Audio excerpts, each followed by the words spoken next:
Gold, trusted gold buyers. మీరు తాకట్టు పెట్టిన బంగారాన్ని విడిపించి ఈ రోజు ఉన్న మార్కెట్ ధరకు కొనబడను.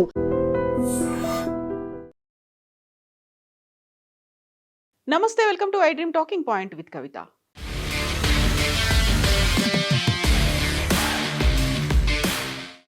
జమ్మూ కాశ్మీర్ పహల్గాంలో ఉగ్రదాడి జరిగి నేటికి ఏడాది పూర్తయింది. 2025 ఏప్రిల్ 22న పాక్ ప్రేరేపిత ఉగ్రవాదులు పహల్గాంలోని టూరిస్టులే లక్ష్యంగా జరిపినటువంటి ఉగ్రదాడిలో 26 మంది అమాయక ప్రజలు ప్రాణాలు కోల్పోయారు.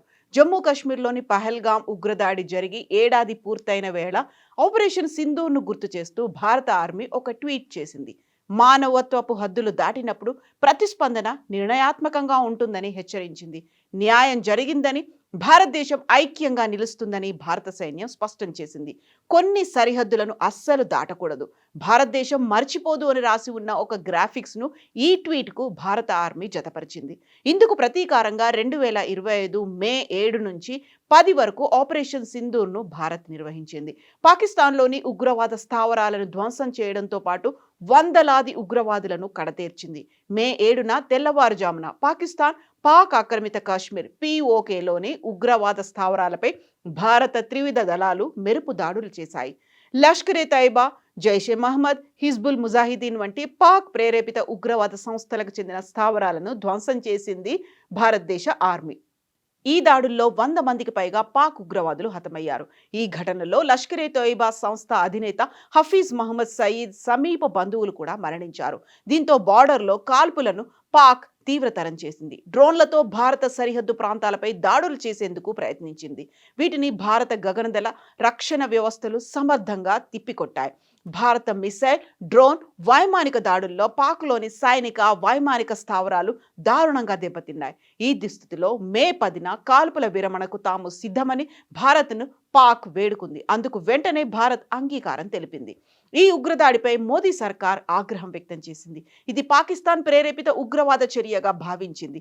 అదే సమయంలో ఈ ఘటనకు తామే బాధ్యులమంటూ లష్కరే తోయిబా అనుబంధ సంస్థ ద రెసిస్టెంట్ ఫ్రంట్ TRF స్వయంగా ప్రకటించింది.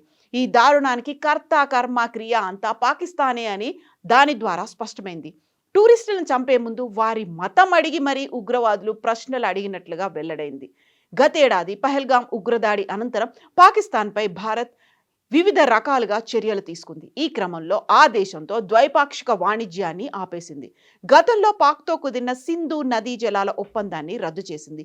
భారత్పై ఏ రకమైన ఉగ్రదాడి జరిగినా ఉపేక్షించేది లేదని అప్పట్లో ప్రధానమంత్రి మోదీ పాక్ను తీవ్రంగా హెచ్చరించారు. ఈ చర్యల్లో భాగంగా భారత్ నుంచి పాకిస్తాన్కు వెళ్లే సింధు జలాలను నిలిపివేస్తున్నట్లుగా కేంద్రం ప్రకటించింది. ఇందుకోసం కొన్ని దశాబ్దాల క్రితం చేసుకున్న ఒప్పందాన్ని కూడా రద్దు చేస్తున్నట్టుగా వెల్లడించింది. పాకిస్తాన్ నుంచి వచ్చే వస్తువులపై నిషేధాన్ని విధించింది. ఇరు దేశాల మధ్య అటారీ, వాఘా సరిహద్దులను మూసివేసింది. భారత్లో పాక్ నౌకల ప్రవేశాన్ని నిలిపివేసింది. పాకిస్తాన్ కళాకారులపై సైతం నిషేధం కూడా విధించింది. భారత్ గగనతలంలో ఎగరకుండా పాక్ విమానాలను కట్టడి చేసింది. దీంతో పాటుగా ఈ దాడి కేసును జాతీయ దర్యాప్తు సంస్థ NIAకు ప్రభుత్వం అప్పగించింది. దీని తర్వాత ఆపరేషన్ మహాదేవ్ పేరిట ఉగ్రవాదుల కోసం ఇంకొక ఆపరేషన్ చేపట్టింది భారతదేశం. పహల్గాం ఉగ్రదాడి తర్వాత ఉగ్రవాదుల ఏరివేత కోసం భారత సైన్యం 2025 జూలై 28న ఆపరేషన్ మహాదేవ్ను నిర్వహించింది. ఉగ్రదాడిలో పాల్గొన్న 3 లష్కరే తోయిబా ఉగ్రవాదులను ఈ ఆపరేషన్లో భారత భద్రతా బలగాలు మట్టుపెట్టాయి. మరోవైపు ఈ ఉగ్రదాడికి పాల్పడిన పాకిస్తాన్ చర్యలు ప్రపంచానికి వివరించాలని కేంద్రంలోని మోదీ ప్రభుత్వం సంకల్పించింది. అందుకోసం పలు పార్లమెంట్ సభ్యులతో కూడిన బృందాలను ఏర్పాటు చేసింది. ఆ బృందాలను వివిధ దేశాలకు పంపించింది. ఉగ్రవాదాన్ని పెంచి పోషిస్తున్న పాక్ తీరును ప్రపంచానికి కళ్లకు కట్టినట్లుగా భారత్ వివరించింది. ఈ దారుణం జరిగి ఏడాది గడుస్తున్న ఈ ఘటన కారణంగా తమ కుటుంబాల్లో కలవరం మాత్రం నేటికి అలాగే ఉందనేటువంటి మాట బాధితుల నుంచి వెల్లడవుతుంది. తమకు ఇస్తామన్నటువంటి ప్రభుత్వ ఉద్యోగాలు ఇంకా ఇవ్వలేదు అనేటువంటి ఒక మాటని బాధిత కుటుంబాలు కూడా చెప్తున్నాయి.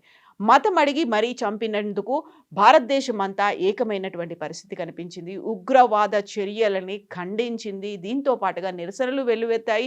ఆపరేషన్ సింధూర్తో పాటుగా ఆపరేషన్ మహాదేవ్కు సంబంధించి భారతదేశం అంతా ముక్త కంఠంతో ఏకీభవించింది. ఉగ్రవాదంపై చర్యలు తీసుకోవాల్సిందే అనేటువంటి పట్టుపట్టింది. అందుకు సంబంధించి ప్రపంచ దేశాలన్నింటినీ కూడా ఏకం చేసింది భారతదేశం. 1 ఇయర్ కంప్లీట్ అయింది కాబట్టి ఇప్పుడు మళ్ళీ తమ అస్తిత్వాన్ని, తమ ఉనికిని చాటుకోవాలని పాకిస్తాన్ అక్కడ ఉన్నటువంటి ఉగ్రవాద ప్రేరేపిత సంస్థలు కూడా ప్రయత్నిస్తున్నాయి అనేటువంటి సమాచారం మన ఇంటెలిజెన్స్ కూడా అందింది. బార్డర్‌లో హై అలర్ట్‌గా ఉండాలి అనేటువంటి సమాచారాన్ని ఆర్మీకి కూడా ఇచ్చాయి కేంద్ర నిఘా సంస్థలు. బార్డర్‌తో పాటుగా బార్డర్‌కి సుదూరంగా ఉన్నటువంటి ప్రాంతాలను కూడా లాంచ్ ప్యాడ్‌లుగా ఏర్పాటు చేసుకున్నాయి అనేటువంటి సమాచారం. దాదాపుగా 800 మంది ఉగ్రవాదులు భారతదేశంలో చొరబడేందుకు సిద్ధంగా ఉన్నారు అనేటువంటి ఒక వార్త నిఘా సంస్థలు ఆర్మీకి, కేంద్ర ప్రభుత్వానికి అందజేశాయి. గతంలో కాకుండా 10-15 మంది ఒక గ్రూపుగా దేశంలోకి ఎంటర్ అయ్యేందుకు చూస్తున్నారు. వల్నరబుల్ పాయింట్స్ ఏవైతే ఉన్నాయో అక్కడి నుంచి రావడానికి ప్రయత్నాలు జరుగుతున్నాయి అనేటువంటి సమాచారంతో హై అలర్ట్ కూడా అనౌన్స్ చేశారు. ఇప్పుడు ఆర్మీ అక్కడ నిరంతరం పర్యవేక్షిస్తూనే ఉంది. ఈ ఘటనకి సంబంధించి అసువులు బాసినటువంటి పర్యాటకులకి ఐ డ్రీమ్ నివాళులు చెప్తోంది. ఓవరాల్‌గా ఇలాంటి ఇన్సిడెంట్స్ జరగకుండా ఉండాలంటే ఏం చేయాలంటారో కామెంట్స్ రూపంలో తెలియజేయండి.